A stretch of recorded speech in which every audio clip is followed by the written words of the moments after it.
Hey guys, Dr. Ben here, FA Well Centers. I'm excited today to talk to you about a couple things. One, how I've lost 5 pounds in the last week. But two, let's get some live Q&A. So if you've got any questions at all, pop those down below. Also, if you don't even have questions, show me where you're watching from. Let me know who you are. I'll give you a shout out. Love hearing from you guys. We've got questions all over the United States, all over the world, Australia, New Zealand, Europe, down in South Africa, Asia, all over the place. So love having you guys on.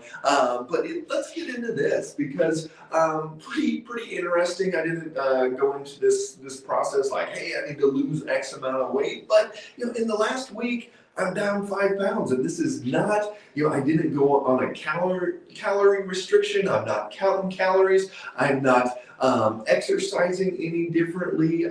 All I'm doing, if you look right here, all I'm doing, this is called a continuous glucose monitor, and I've worn them in the past, and I learned a whole lot and learned what works for blood sugar and what doesn't, and then I did it for a while, and maybe I slipped a little bit, maybe I started eating a little bit more of the wrong things, whatever it is, but I put that continuous glucose monitor on 1 week ago today, and this morning I got on the scale again. I've been checking every day just to see what the body does and see what's happening, and I'm down 5 pounds in 1 week, and that's not doing a detox, not doing a cleanse, not doing keto, paleo, vegan, anything at all. It's looking at which foods are keeping my blood sugar as stabilized as possible, and that's all I've been doing. And I didn't, like, oh my gosh, I've got 30 pounds to lose or anything like that. So it wasn't like, oh wow, I'm going to lose 15 pounds this first week. So 5 pounds, I thought it was kind of significant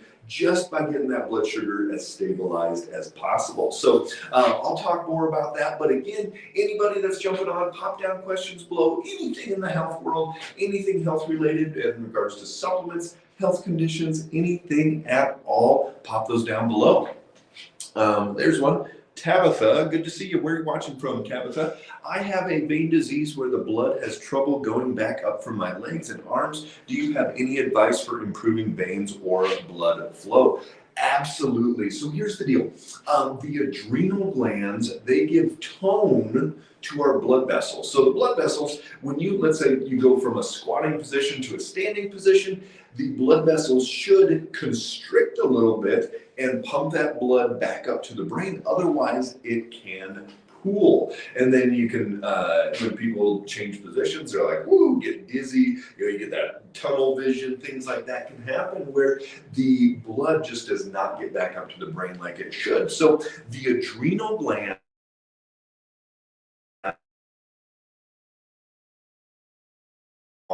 under chronic stress, things like that, we've got to get your adrenals working better. We've got to get that stress down. Do a brain map is a great part of it because a lot of times there's a certain pattern in your brain waves that are causing you to be in this chronic fight or flight. So absolutely look at your adrenals. But remember, just like this continuous glucose monitor on my arm, the number one stressor to the adrenal glands is blood sugar swings. So for me, one of the things I've seen is that it's easy for me to dip down and go too low. And so I've got to be more consistent with my food and make sure I'm staying steady through there. So great question. Hey, Michelle, great to see you up there in Estes Park. Sherry, good to see you.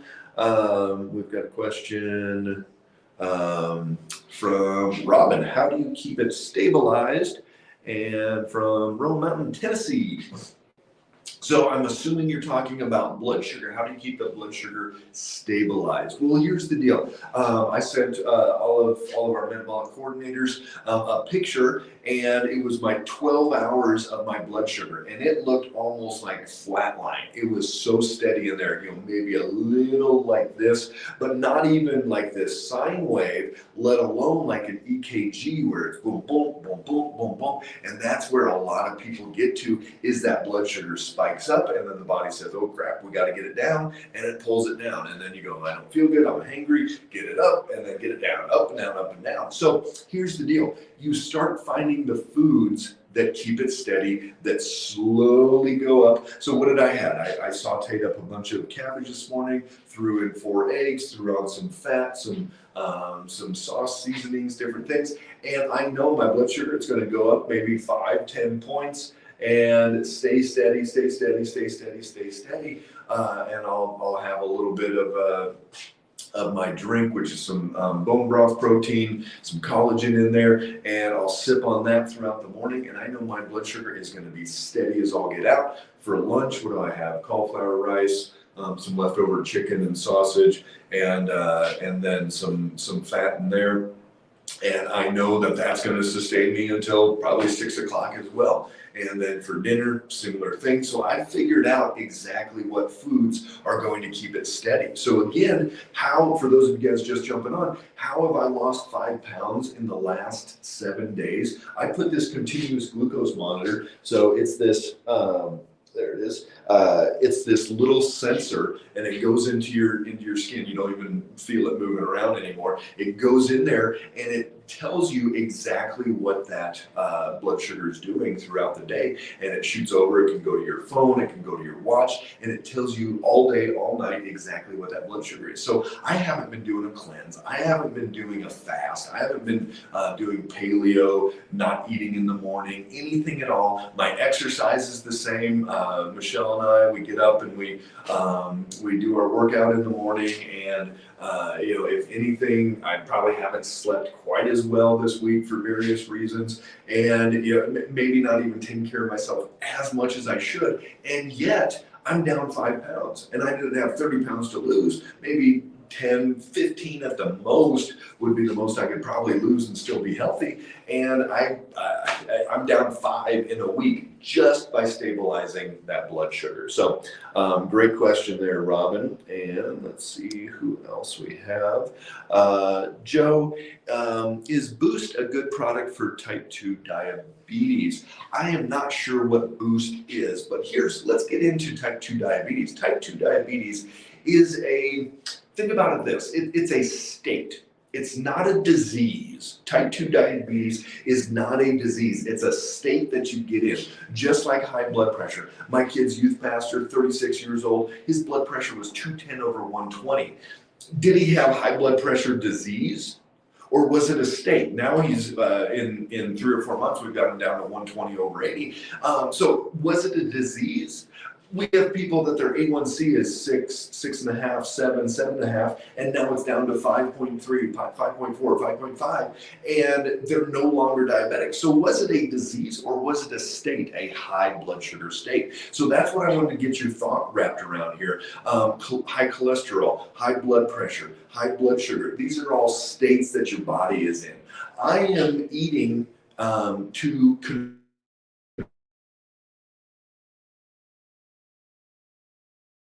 the way I eat is basically controlling it, and I'm not going to ever have diabetes if I keep doing what I'm doing. So here's the deal. We don't give out blood sugar supplements. If you go on our website and look at the supplements that we give to our patients, we don't have a blood sugar one. I haven't given out a blood sugar supplement in a long time. But what do?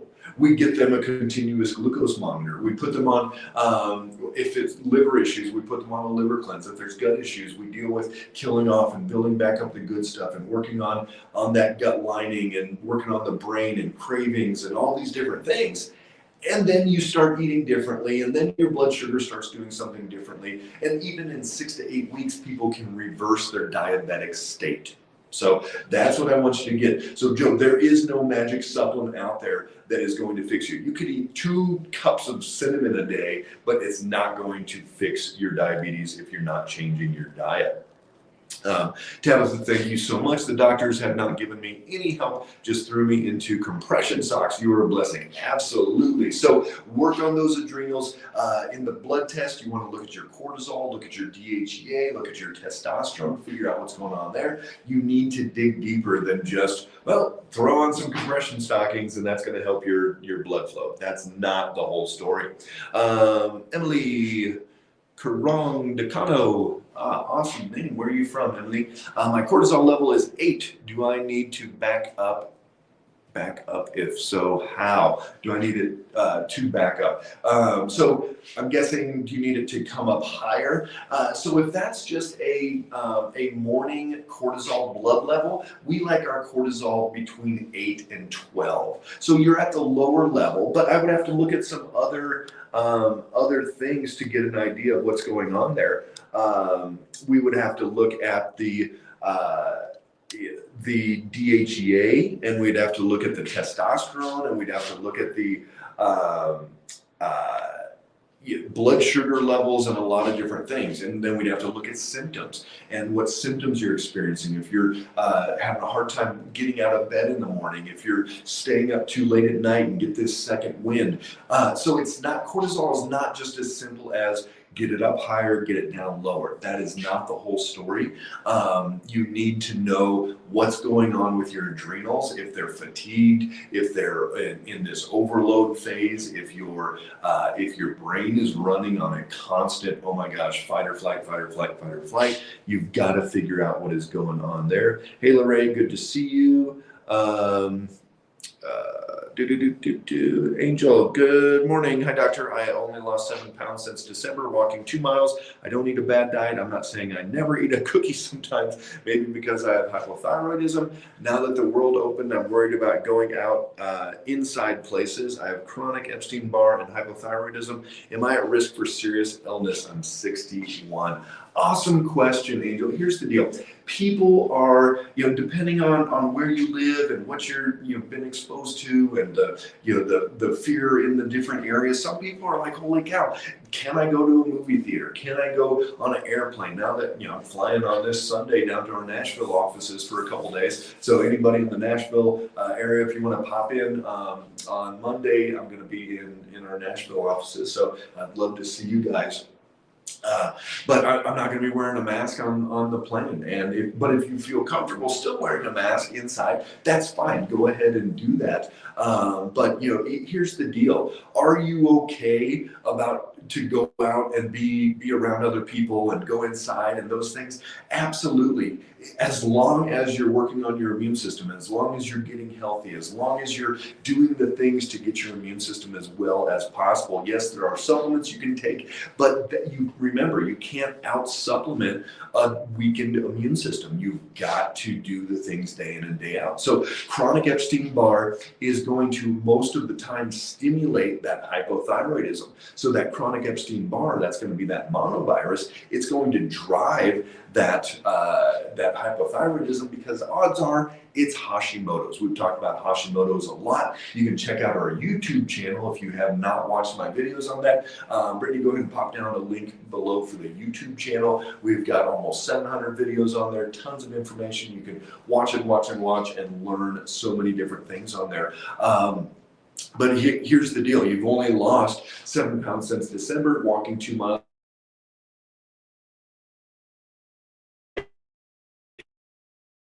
You would be down 15, 20 pounds by now, because you would know you're eating foods that are not keeping that blood sugar stabilized. Some people, sweet potato is worse than white potato. Other people, they can't eat berries. It makes their blood sugar go up. Some people, smoothies are bad for them. So it all depends on that person. You've got to keep that blood sugar as steady as possible. But you've also got to figure out, if you have Hashimoto's, it's an autoimmune disease, and you've got to start calming that down. So you've got to put work in. We do work with patients around the country. So if you need more help than you're getting, then we can help with you. Can you purchase one of these monitors online? So the continuous glucose monitors, they are prescription only, and so if you have a doctor that will write a prescription off label, you can get one of those. But otherwise, every one of our new patients, they head home with a continuous glucose monitor. We drop ship it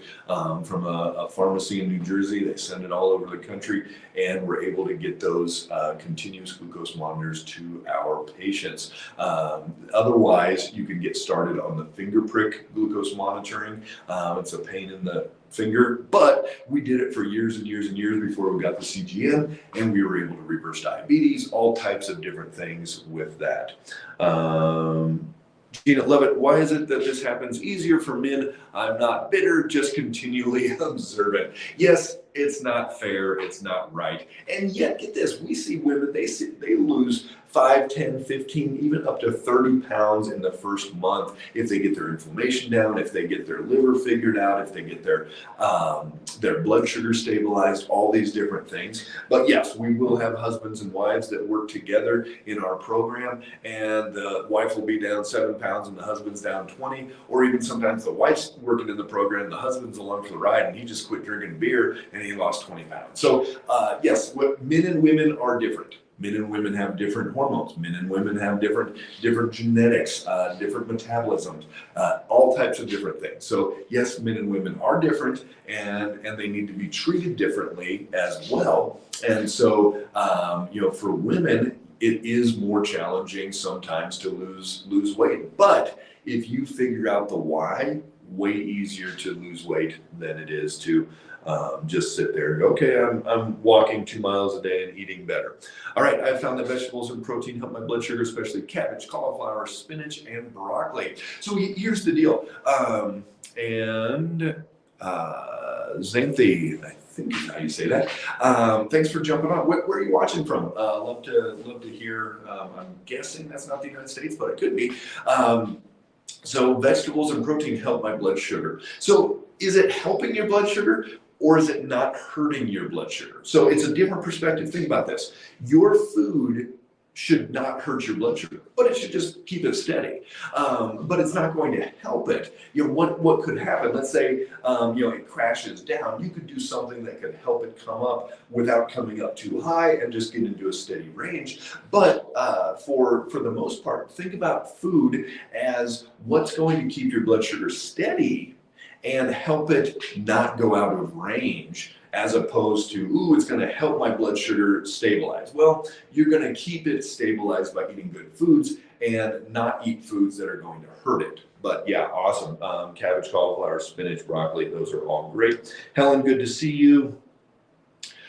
Where do I start? This is Sherry. Where do I start to work on stabilizing my blood sugar? Here's the deal. Again, for those just jumping on, 5 pounds, 1 week, continuous glucose monitor, did not go on a fast, did not go on a cleanse, anything like that. So this is what Sherry's talking about. Where do I start work on stabilizing my blood sugar?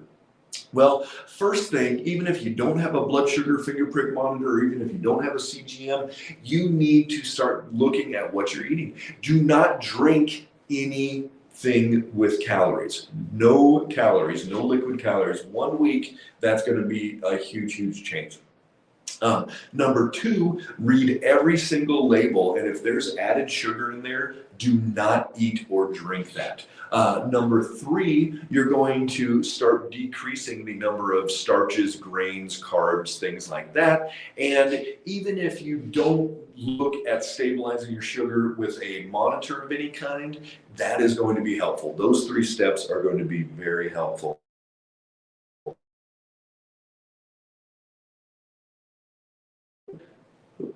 Thank you so much for this info. This site has helped me so much. Hats off. Awesome. Robin, my goal is to give as much information as feasibly possible. Yes, we have offices in Colorado. We have offices in Tennessee. We work with patients all over the country. And for those people that need more support, need more care, reach out to us and we can help. But, I want it to give as much information as feasibly possible, that if you took all of my videos, all my information, you could go get yourself pretty much fixed. And that's where I want it to be. And then for some of those people that need more support, that need more hand-holding, that it's too complex, that they need more nurturing on that side of things, we're here to help. But I want you to be able to take things that we're talking about today and change your life. Joe, you are welcome. Jamie, great to see you. Thanks for the share. Let us know how you're doing. Haven't heard from you in a while. Hope you are great out there. And Helen, I need to do my blood work and I have a feeling my doctor will try to put me on more meds. I don't want that. Here's the deal. It's not the doctor's fault. That's their education. In traditional medical, we have three options. We can basically burn it, we can cut it out, and we can medicate it. And those are the three options. Besides that, there's no they call it lifestyle medicine and all these different things, but that's really not even a thing in the traditional medical model. So, it's not your doctor's fault. That's the training they get, that's the education they get. So what we're looking at is you need a very in-depth blood panel. So not only if you go to your primary care doc, will they want to put you on a med, but they probably won't be looking at everything that needs to be done anyways. Check out our other videos. We've got the top 5, top 10 different blood work markers that you're not getting in your routine panels. You need to be looking at inflammatory markers, ferritin, GGT, insulin, non-fasting glucose, all these different things, autoimmune markers, hormones, adrenals, all this, and look at those markers. Plus, you need to broaden it out and say, okay, what range is actually the best? What do we need to get it into? Vitamin D, 30 to 108. Well, we like it 60 to 80. So you've got to do it. And Helen, if you're not around the Colorado or Tennessee locations, we can drop ship that blood work anywhere in the country, even around the world as well. All right, Sherry, where do I start to work on my blood sugar? I eat a whole diet, sleep 7 to 8 hours, and don't eat processed food. I stay away from gluten and still can't lose weight. So Sherry, here's the deal. Just like we were talking about that blood work, you need to look at that blood work panel and go, okay, what's out of balance? Is it your thyroid? Is it that because you have zero testosterone? Is your cortisol high and you're in a chronic fight or flight and that's why your abdomen won't go away? Is it because you've got fatty liver? Is your blood sugar actually spiking up and dropping down? So where do I start to work on my blood sugar? Well, you start by looking at that blood work and figure out what's going on there. But just like we were talking about, you start with don't drink any calories at all. You read every single label, take out sugar, and you start taking out all, here's the deal. Somebody takes out gluten, guess what they add in instead? Gluten-free. And it's got corn, white rice, flour, it's got potato starch, tapioca starch, cassava. Cassava is one of the worst things. So if you're eating any of those paleo chips, siete chips, many people, that blood sugar is going to spike up. So you've got to start reading those labels. But the number one easiest thing you can do, if you're not one of our patients, is to get a finger prick blood sugar monitor and start tracking that throughout the day. All right, Christina, I have new varicose veins. Is there a way to reverse them instead of treatment to remove them? So just like we were talking about earlier, Christina, with the blood pooling and needing to wear the compression socks, the adrenal glands give tone to our blood vessels. So if you're getting new varicose veins, unless you're just standing all the time, or you maybe had babies and it started after that, some things like that, if they're just coming on out of the blue, look at your adrenals, and it definitely could be that, and you need to strengthen your adrenals so they give better tone. Yep, Sherry, rebounding on a small trampoline has helped mine. There you go. So you're on that trampoline and you get that constriction. Putting them up the wall at night doesn't help anything.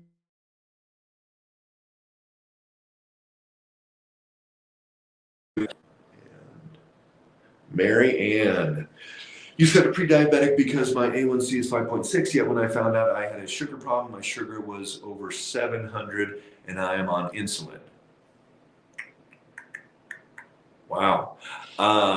Okay, you said I'm pre-diabetic because my A1C is 5.6, yet when I found out I had a sugar problem, my sugar was over 700 and I am on insulin. I'm not quite sure what you're saying there. So yes, 5.6, 5.7 is in the pre-diabetes range. But yes, if your blood sugar was 700, I mean, that's like crazy high. We don't want to see it. If somebody's starting to get 150, 160, 170, 180, that's getting really high through there. So to be at 700, that's like almost somebody's going to be in a coma from that. And then I am on insulin. Yeah. So here's the deal.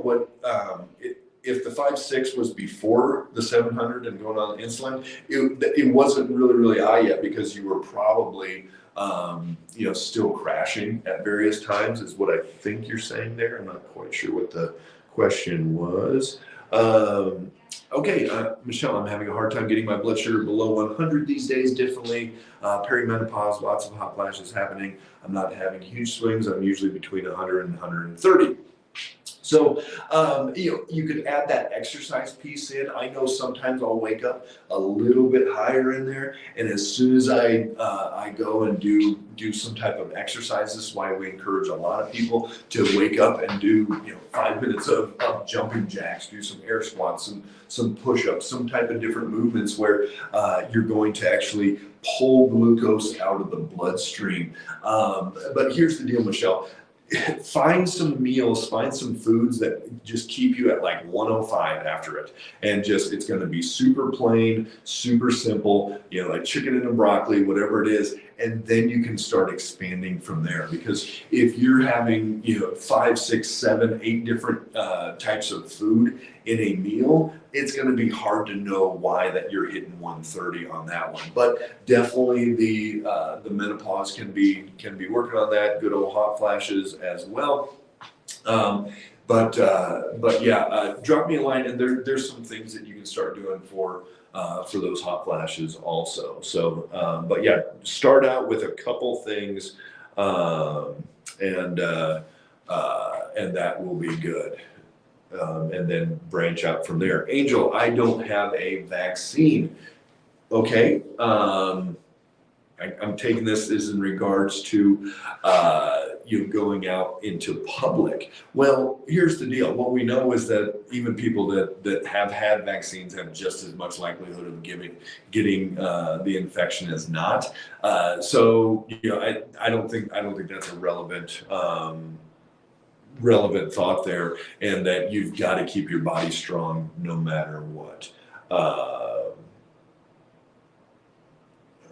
Right. Teresa, I had mono in the 9th grade severely over 12 weeks. No doctor has ever correlated my Hashimoto's with mono. Never even asked.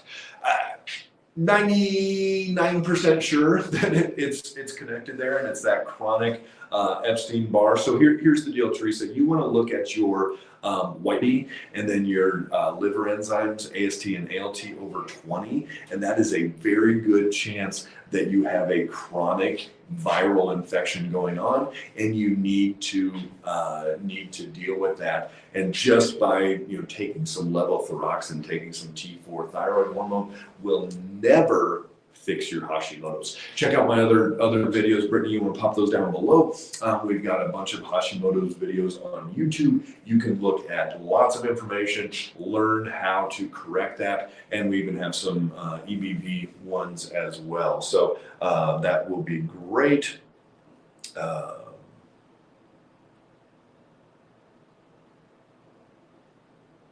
Christy, damn beer. So beer may make you go up. Absolutely. Jamie, you've done an awesome job. She loved her CGM. Yeah, it's an absolute game changer, right, Jamie?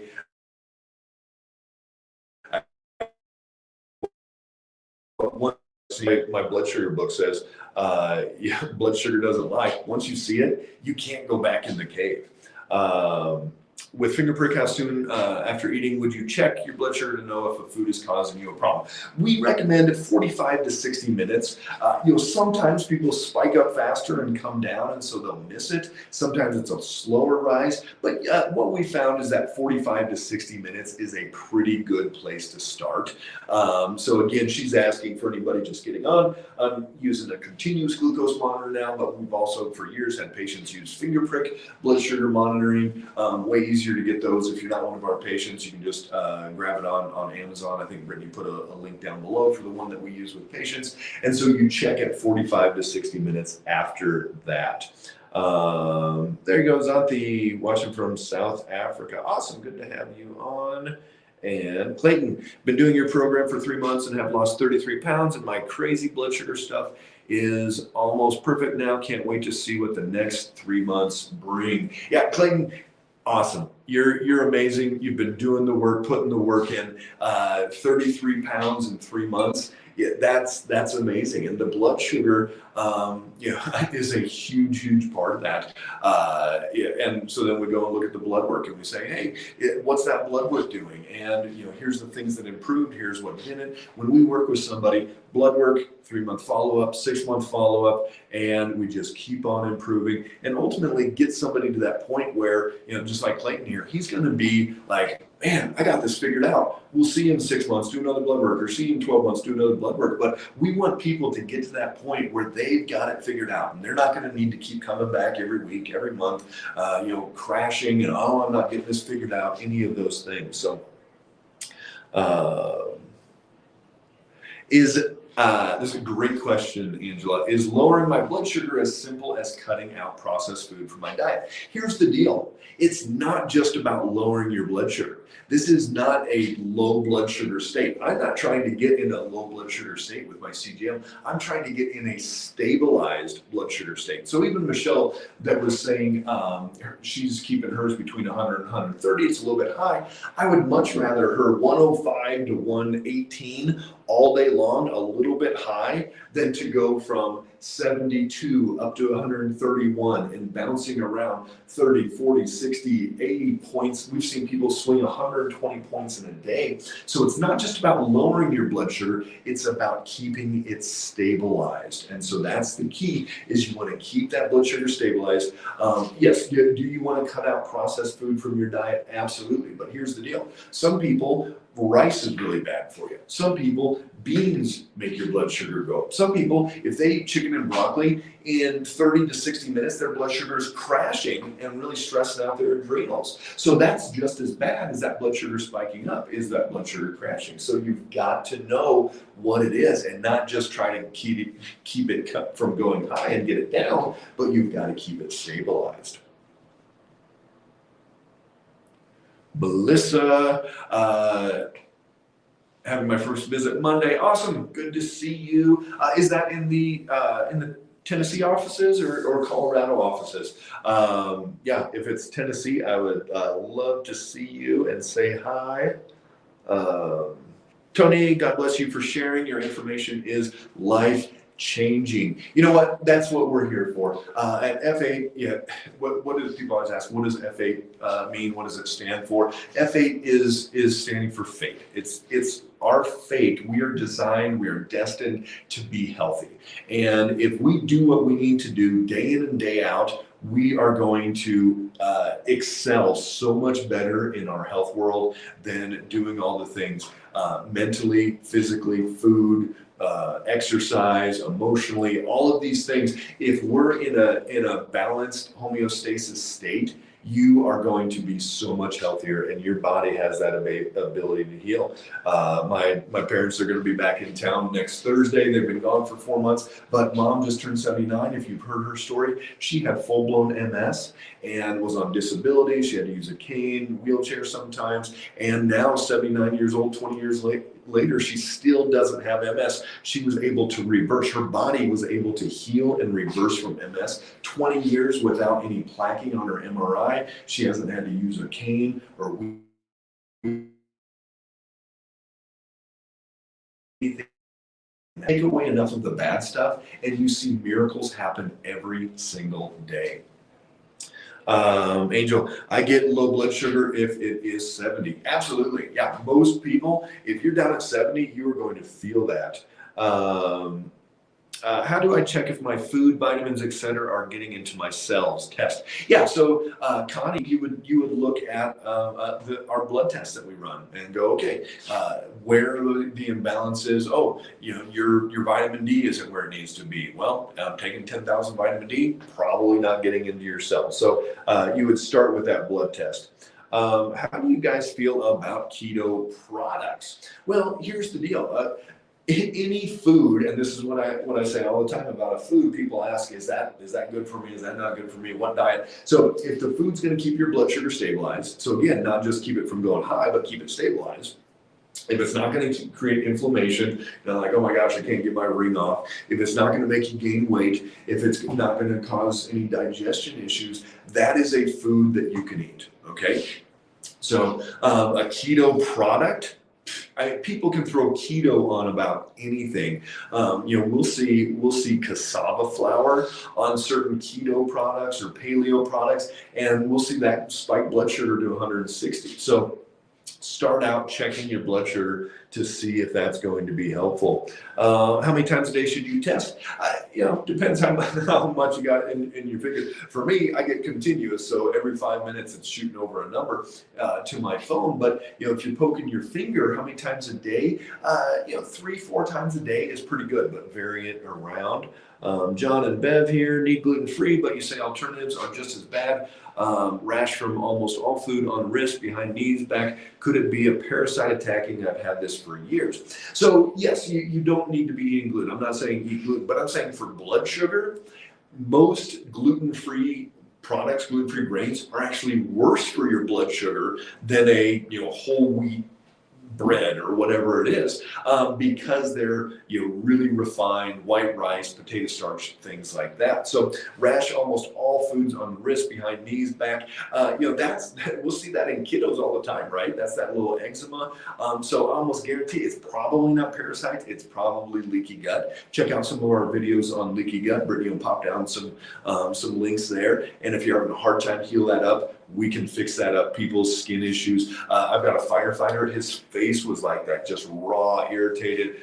Within a month or two, he looks younger. He's doing great, amazing. But we've seen that over and over and over. Angel, great to see you. And Joni, good to see you. What is a good collagen supplement you recommend? So I'm friends with Dr. Josh Axe. I know him personally. He's done neurofeedback in our Nashville offices. Great guy. I know the quality of his products. Him and Jordan Rubin. Jordan Rubin started Garden of Life all those years ago, and he's fanatical. Jordan does a lot of the sourcing of their products. He's fanatical about what the quality is. They've got their own farms. They've got their own animals that they get a lot of their products from. So Ancient Nutrition's collagen is a great source to start with. So that's who I would recommend at this point. I know personally their quality. And Kimberly, you are welcome. Let's see what else we have.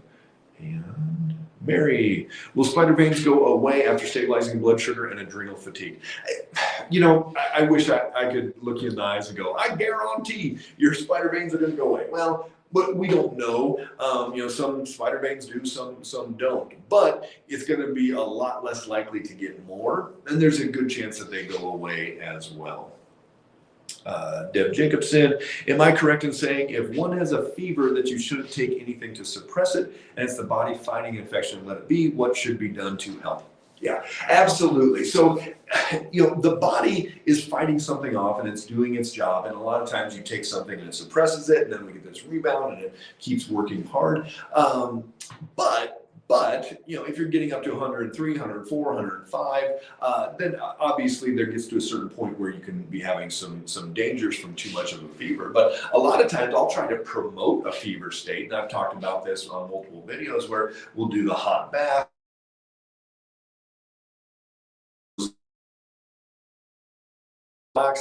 bundle up and go to bed and actually create and stimulate a fever state. Check out our video on the home sauna. You want to pop that one down below, Brittany, for the Therasage.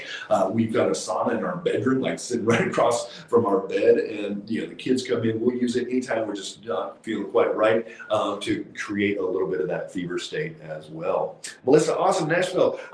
So I will be there. I'm flying in Sunday, and so I'll be in the offices on Monday. So I will love to see you. All right, Mary, your first appointment with a health coach on Monday. Actually do exercise 4 to 5 times a week. Okay, Michelle, make sure you're doing some strength exercises where you're using that muscle contraction in there as well. And let's see what else.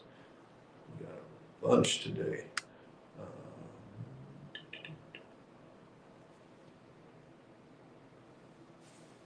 All right, Kevin, you idiots can't proof it. Send one photo from space of a flat Earth. All right, Kevin, not quite sure what you're saying there. But good having you on. And Shannon, what blood sugar monitor do you use now? So the CGM is a Dexcom 6 that we use. It's kind of the gold standard out there. Most type 1 diabetics are using it. But as far as the finger prick goes, Brittany's got a link down below for the one that we use. We just get them off Amazon. Pretty basic finger prick one there. Sharon, good morning. Is it normal to have your glucose level around 120 all night? I have the glucose monitor. So no, well, normal. So normal is a whole relative thing. So is it optimal? No, we do not want to be around 120 all night. So here's the deal. You may need to stop eating earlier and maybe stop eating at like 4, 5, 6, see if that does anything. You may need to actually do a little bit of exercise after dinner at night, go for a walk, do some burpees, do some squats, do some jumping jacks, pull that blood sugar down a little bit. And see if that does it. You may need to even work harder during the day to stabilize that blood sugar. But yeah, you've got to get that pulled down a little bit, because 120 all night, that definitely is causing more stress on your body. So we've got to get that balanced out. Melissa, asthma, hypothyroidism, no testosterone, crazy triglycerides. I told Sarah to get ready for this train wreck. Yeah. So, yeah, we'll get it dialed in. Yes, Sarah's great. I love got her little Alabama accent. I love that. But we'll get that. We'll figure out, is that hypothyroidism? Is that Hashimoto's? Is that an autoimmune thing? Is the testosterone? Is that because you got this chronic stress and you're stealing it? Is the triglycerides because your ferritin's also high and your GGT's high and your blood sugar's going up too high? But that's great. I love train wrecks because they're way, you can see symptom changes way faster than somebody who's just like, I feel great, I just want to tweak this one little thing. Okay, you're going to ultimately feel better, but with Melissa, you're going to see it changes really good. Yeah, so sorry, I'm just signing in. Derek, great to see you down there in Denver. So suspected rheumatoid arthritis diagnosis. So remember, rheumatoid arthritis is an autoimmune condition, and it's going to be, the body is targeting joints for destruction. And so just like any autoimmune, you've got to figure out why it's stimulating that. I had a guy yesterday, about 70, he didn't even realize it, but his rheumatoid factor really, really high, ANA really, really high. So he's probably got lupus and rheumatoid arthritis coming on, but he feels pretty good. And he's probably not going to do anything as far as care goes because he doesn't feel bad enough yet and doesn't want to take massive action. But for me, I would have loved to have got a hold of my mom 5 years before she was diagnosed with MS, and we could have prevented her from going on disability and all of these things. So anytime we're looking at autoimmune, any type of autoimmune, rheumatoid, lupus, Crohn's, colitis, all these different things, you've got to start with the why. So check out, Brittany, you can pop down that the autoimmune video that we've got, where we go, okay, you've got to look at blood sugar, you've got to look at adrenals, you've got to look at infections, vitamin D, gluten, hormones, any environmental factors, any other food allergies, even besides gluten, all these different things. You've got to then fix all those individually, and that's really how we get those going. This is Sharon, when I exercise in the morning, I fast until noon, my glucose jumps to 140 for a bit, comes down for 110.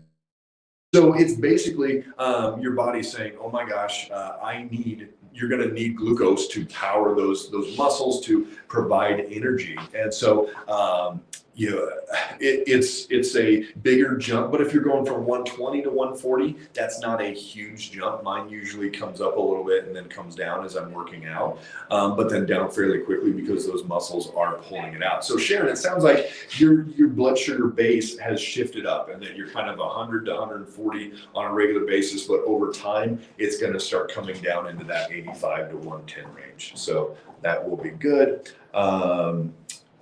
And let's go through here, see if we've got any other ones. I think that's it.